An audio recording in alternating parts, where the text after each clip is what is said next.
I am Lovely Jane Benjamin Baga from BSN. And I am Giselle Blanco from BSN. Magandang umaga sa inyong lahat. Ako po si Benjo B. Pakulan Jr. from BSN Math 180. Jose Protasio Rizal Mercado E. Alonzo Rialanda. Okay, thanks, Al.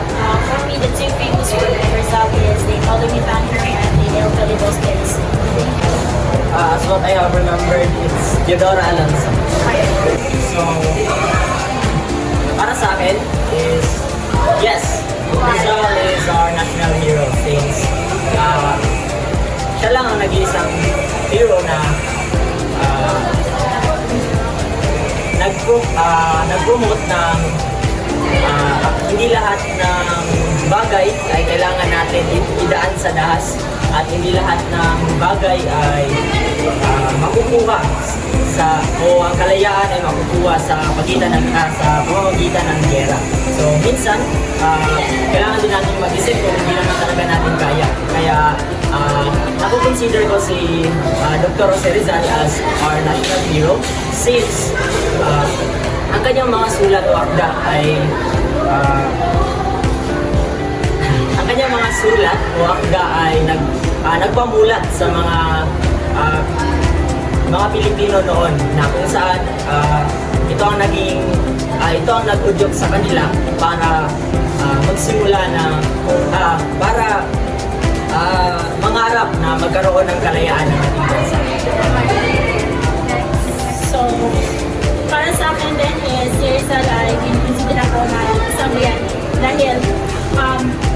dahil din sa kanya is na kinakamtan natin ang mga kalayaan natin matagal nang hinihintay or kinakamtam natin lahat as a Filipino din. And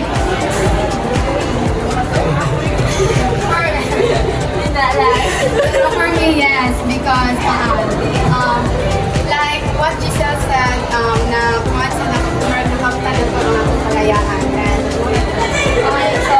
So sa panahon ngayon, ang mga ginawa o mga akda na nagawa ni Rizal ay nagsilbing inspirasyon para sa ating lahat at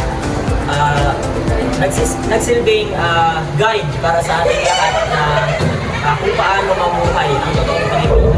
Kasi nung panahon noon ay kung saan ang mga babae o kababaihan ay wala inaabuso at hindi binibigyan ng karapatan. Sa panahon ngayon meron pa rin ganyang kaso. Kaya masasabi ko na ang mga gawa ni Rizal o akda na kanyang ginawa ay magagamit talaga sa panahon ngayon, lalo na sa ganong na aspeto. At ito rin ay magsisilbing gabay para sa lahat ng Pilipino, especially sa mga kabataan, para itaguyod ang magandang pamumuhay at kinabukasan ng ating bansa.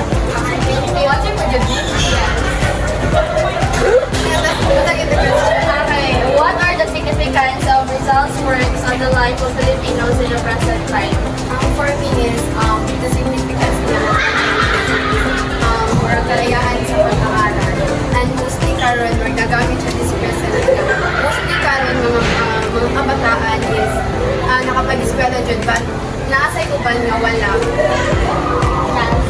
So for me is sa mga akda ni Rizal is dito natin makikita kung gaano talaga or dito natin masusubok kung gaano talaga kasipag ang mga Pilipino sa kabila man ng mga hamon sa ating buhay ay patuloy pa rin tayo lumalaban para mabuhay. And June 30, 18, Tara na sila dito. Kaya manggibuhi sir, kinabuhi alang sa katauhan at bagikan sa mga Spaniard. Yes, ma'am. Number 2. Yes. Unahin mong inspirasyon sa Pilipinas. Okay, thank you. My name is Sally Saison. Wow, kay say kabaho mo. Van Linders Van. Dr. Jose P. Rizal. Dr. Nakapag bitato siya. Tungod sa iyang kakuan, nakakuan ta niya ba? Sa atong mga kuan. Gawas mo talaga.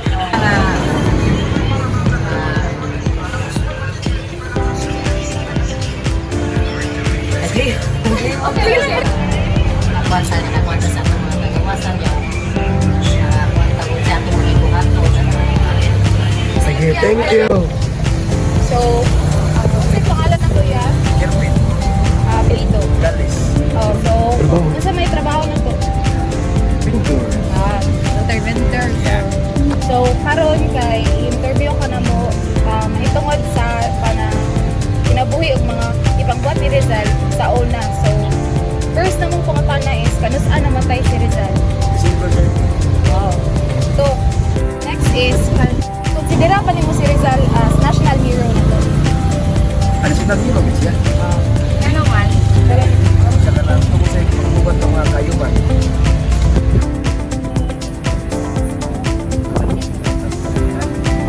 Hindi mo sila kabuhat sa karong ibuhat mo siya sa That's all. Thank you. Sa pangan sir ka na? Luwel Cusito. Al-O-E-L Cusito ka. Sa apelido kanang trabaho? Tuligar. Sakto sir. So next, Sakripisyon dyan yung ginagawa para sa mga Pilipino. Buat mga Pilipinas. Ayan lang yung Pinas. Mga fighter. Mga panahon. Parihan lang Andres Bonifacio. Ako din ang lumagini. Ako na si Emilio Jacinto. Ako din ang si Emilio Jacinto. At mga national heroes pa. Mga Pilipinas yan. Kung pangang karoon, linaw na ito. Sa pulihan na yung kanabis bagay yung na ito. Alam mo ba sa kanito kung pamilin. Jose Protasio Rizal Mercado y Relunda. Muna kumpleto niya nga. yeah. Gilisda na ang ihangan from Mercado into Rizal. Kay init naman kay Mercado sa mga Espanyol. Gigupon daw. Because he is the inspiration of all the people in the Philippines that time. And even now, he struggle to fight for freedom sa atong nasod. Even now, ang yung legacy still can be recalled by every one of us. Niya, napoy balaod na RA 24-25, I guess. Of course, the nationalism instilled by Rizal to the Filipinos still influence my life today, being also a Filipino and a nationalist. Thank you sir, that's all. Okay, the mother of Jose Rizal is Doña Teodora Rialondo Mercado y Rizal. Yes, I consider Jose Rizal as our national hero because first is isa siya sa mga ni-establish sa kanang gitawag nga La Liga Pilipina who called for the political reforms para sa mga Pilipino nga makuha nato ang kanang equality for us, and also kanang iyahang pagsulat sa mga novels like No Limit ang Here, El Filibusterismo nga nag-open sa mind sa mga Filipinos about sa mga abuses sa mga Spaniards.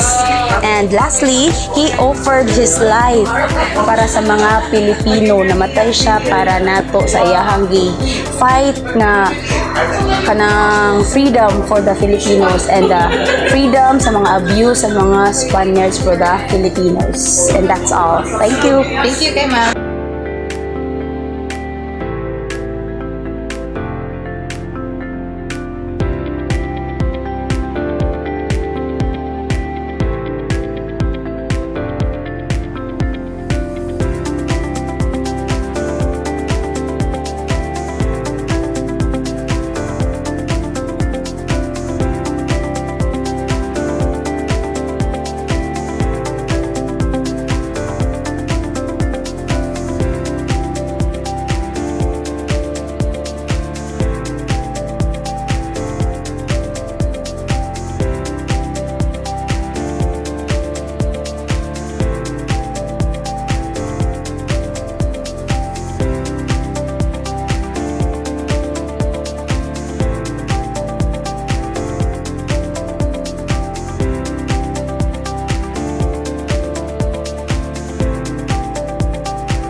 It's more fun in the Philippines. But I don't like that. A better term is there's more love in the Philippines. Bye-bye, Las! That's one mix. See you tomorrow!